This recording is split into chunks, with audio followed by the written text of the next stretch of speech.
North Carolina is voting. They are a little bit ahead of the curve compared to other states. As of Sunday night, we already have 32.2% of 2016 vote count already in North Carolina. But it's kind of par for the course for the state. We have a pandemic and people are voting by mail and early, and North Carolina is a high turnout state. In 2016, nearly 70% voted.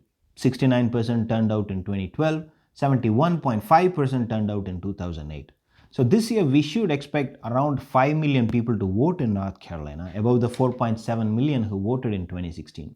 How high it can get, no one really knows, but the higher it goes, the odds of a Biden win goes up. As you can see from the last four presidential elections, the only time a Democrat won North Carolina was when the turnout was the highest. Yes, demographics have changed in North Carolina, but not by a huge margin to drag the result in one direction. The best outcome for Biden will be directly proportional to the level of turnout. The higher it goes, the brighter his odds of victory. Black voters are energized and they are stepping out.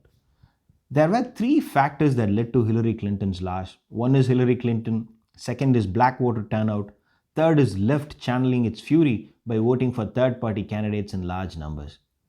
To win the country, Biden needs black voters to turn out in large numbers. If he can match Obama's 2008 numbers, he can win states like North Carolina. And there is some good news and some bad news for Biden from the state. Let's get the good news out of our way.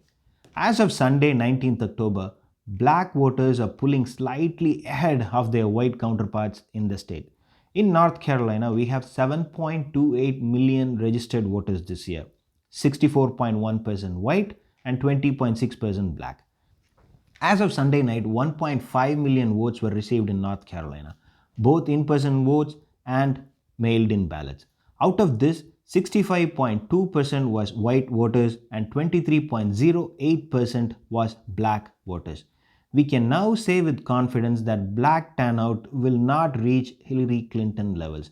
And if black voters are coming out to vote in North Carolina, they will come out to vote in all parts of the country, which is good news for Biden.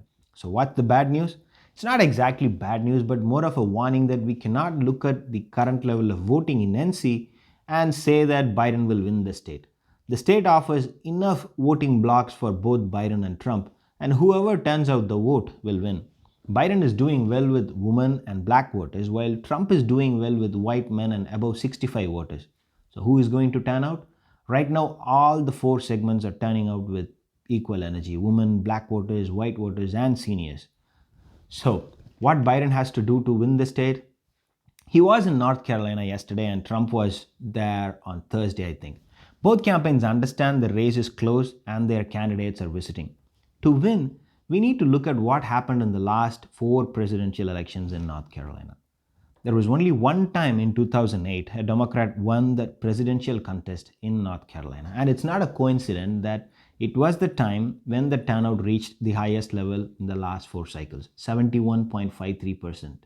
And yet, Obama secured his victory by a slim margin of 14,000 votes. And that victory itself must tell us something. Even when the turnout increased, it wasn't enough to push Democrats over the top. The race was still close. And when you are in a state which is already voting at 7 out of 10 range, there is not a lot you can do to increase it further. Biden can win, but turnout has to top 72% to be safe, which is a difficult job. And black voter turnout has to be higher than total turnout or at least match overall turnout. But we are on track on this particular metric. I believe the magic number is 72%. Anything higher, the state will get behind Biden's column.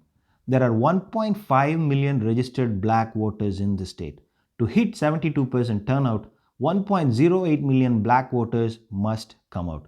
So far, 352,000 black voters have already voted, which is great, but there is still another 728,000 to go. Biden has to keep closing in on that number. The earlier he gets there, the better it will be. Can we say it will happen? No, not right now. We need to look at how many black voters turn out this week. This will be the slowest of the 3 weeks in early voting. The first week of early voting and the last week of early voting will always see high numbers. If Biden can win this middle week and pile up some solid numbers, it will be difficult for the election day red wave to overcome his early voting lead. Now remember, Biden does not have to win the state, but Trump cannot say the same. There are three southern states where Trump looks extremely vulnerable. Trump has to win two out of these three: Arizona, North Carolina, and Florida. If he loses two states out of this group, he will not become the president. He has no path to 270. But Arizona has already slipped out of his hand. Biden's lead in Arizona is small, less than 5 points, but it's one of the most consistent, durable, and longest lead I have seen in this race. And there are some severe demographic issues for Trump in the state. With Arizona gone, Trump has to win Florida and North Carolina 100%. He loses one, he is gone. That's why I'm a bit more focused on North Carolina at the moment. Biden has pulled slightly ahead in the first quarter. He has to win the second and look to finish the game in the third quarter and not leave anything for the fourth quarter. North Carolina is difficult but winnable by a small margin, but a lot will depend on how many votes are in by the coming Saturday. I really hope Biden campaign engages in North Carolina to turn out the vote this week. They have to bring in 100,000 to 200,000 black voters this week and nudge as many white women voters as well.